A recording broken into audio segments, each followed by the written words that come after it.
In a surprising departure from convention, the British government on Monday selected Mark Carney, the head of the Canadian Central Bank, to succeed Mervyn King as the next governor of the Bank of England. The appointment ended a months-long process in which some of Britain's most prominent public officials vied hungrily for a post that will come with sharply enhanced powers. The odds were heavily stacked in favor of the Bank of England's Deputy Governor, Paul Tucker. The decision to select a foreigner to lead Britain's most storied financial institution came as a shock when George Osborne, the Chancellor of the Exchequer, broke the news during a session of Parliament on Monday. The appointment is arguably the most significant in the bank's 318-year history in that Mr. Carney will not only be the first foreigner to lead the bank, but he will also take responsibility for the health of the British financial system.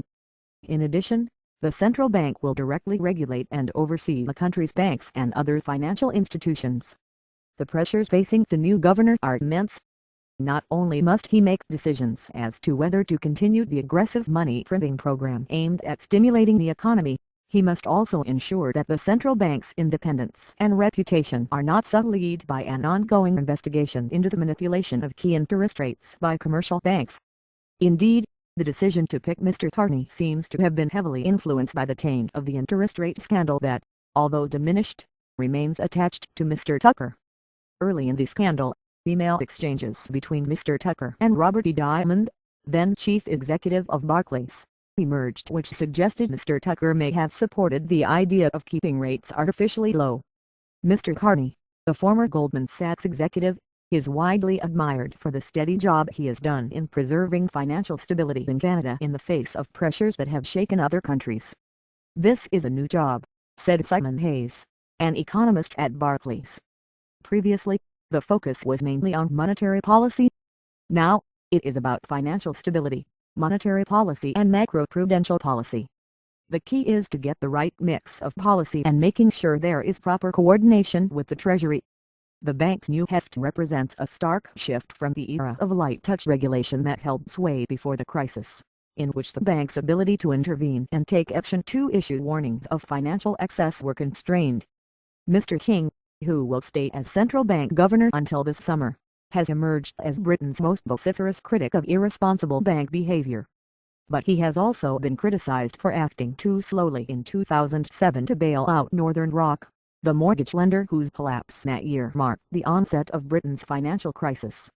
The central bank's broader regulatory powers will be wielded by a newly formed Financial Policy Committee, operating inside the bank and presided over by the governor. With its new muscle, it is hoped that the bank will be able to sniff out early warning signals like excessive risk-taking and borrowing by the banks and move to take action to defuse a crisis, something it was not able to do in 2007.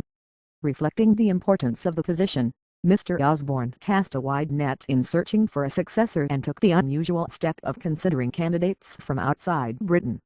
The names of prominent investment bankers also surfaced as potential central bank chiefs, underlining the hunger for outside-the-box thinking with regard to the appointment.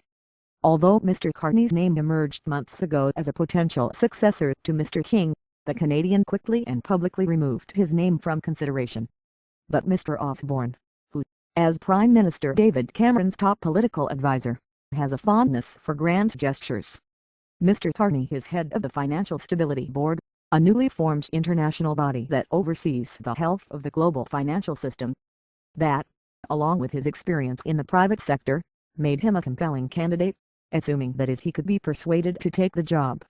At Goldman, where he worked for 13 years, Mr. Carney's areas of responsibility included sovereign debt and emerging markets debt. The former is a particular asset, given the continuing crisis in the Eurozone. He's highly regarded here and known for his strong but calm hand throughout the financial crisis, said Issa Mason, a strategist at TD Securities in Toronto. Carney was decisive and responded firmly, understanding the scope and magnitude of the crisis. He's also a leading advocate on good communication and transparency. For Mr. Tucker and Adair Turner, the current chairman of the Financial Services Authority, Britain's main regulator, the decision comes as a blow. Mr. Tucker, who until the interest rate scandal had been seen to be a shoo-in to succeed Mr. King, has been at the central bank for close to 20 years and is widely recognized for his knowledge of the markets. But with the ongoing investigation into banks' manipulation of the London Interbank Offered Rate, or LIBOR, the risks were high that Mr. Tucker might be caught up in the scandal once again. Mr. Turner, a trained economist with a flair for speeches and healthy ego to boot, was seen as the more politically savvy candidate. But the FSA has been criticized for missing the onset of the crisis on his watch.